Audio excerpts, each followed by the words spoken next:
mamaya may kainan magaganap. May kainan po dito magaganap mamaya. Makikain po tayo sa Barangay Pulido. Yan o. Gaganap ang kanilang pinakamahabang budol fight. Saksihan po natin ang kanilang mga reels. Ito lang po ang kaisa-isang kapitan na nagpabudol fight.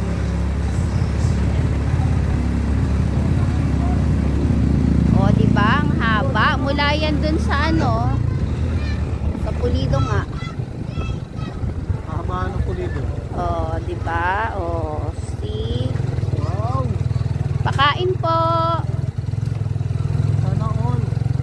Yun o, piniprepare na nilang kanilang longest budol fight Epa. in the history.